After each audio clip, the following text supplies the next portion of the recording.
The next Christmas story is called A Christmas Odyssey, and it's really very different because this is a slow descent into hell in search for a lost soul. Just before Christmas, one of Henry Rathbone's dearest friends comes to him and says, "My only son has taken to the paths of complete debauchery. I want him back, but I know that if I go looking for him, he will just run further and further from me. Will you go?"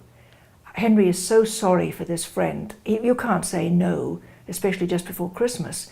He also knows that this really depraved, violent underworld is one to which he's a complete stranger. He'll be a babe in the woods. So he goes to Squeaky Robinson, the reformed brothel-keeper and villain who now works for Hester Monk. And he asks Squeaky, "Will you please help me? Help me to find my way in this completely alien world." Now Squeaky knows that Henry Rathbone is so innocent, he's going to have no idea. And so Squeaky says, "I'll come with you." There's no alternative. And they take a third friend, a young man who didn't quite qualify in medicine, but has practiced medicine to help the lost and the lonely and the in trouble. His name is Crow. He's much younger than the other two. The three of them set out to find Lucian, and they go deeper and deeper into the depraved, obscene, violent world full of disease and debauchery that is London beneath London. Eventually they discover tracks of where Lucian has been. There has been a very violent murder, and it looks as if Lucian must have been guilty. He has fallen in love with a young woman who is on drugs and deeply in alcohol and who will sleep with anybody, but she's fascinating.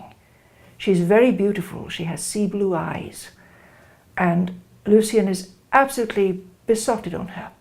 They follow the tracks of Lucian deeper and deeper, and they come across the master villain called Shadow Man, of whom everybody is afraid, and to whom Lucian and the girl also seem to be in bondage. Finally, of course, they find where the crime has been committed. They can't find the bodies, at least not for quite some time. They find Lucian, but he does not want to come. He does not want to come back. He believes his father could never forgive him, and he thinks all is lost. They have to prove that Lucian did not commit this crime, if in fact he didn't. So they have to find out who did, and they have to defeat Shadow Man and cut his hold over Lucian and, if possible, over this young woman. And it takes them to the depths of hell. But there is always hope. The great sin is to believe that you cannot be forgiven, that you cannot change. And what I had great fun with was these three completely different men. Henry Rathbone, a very respectable mathematician and inventor, Squeaky Robinson, a reformed pimp, and Crow, a doctor who never qualified. And they each become closer to the other, they learn to trust, and they find something in themselves of compassion and of strength, and they form a strange and unique friendship and respect for each other, which will never be completely lost. And I won't tell you exactly what happens to Lucian because I want you to find out for yourself.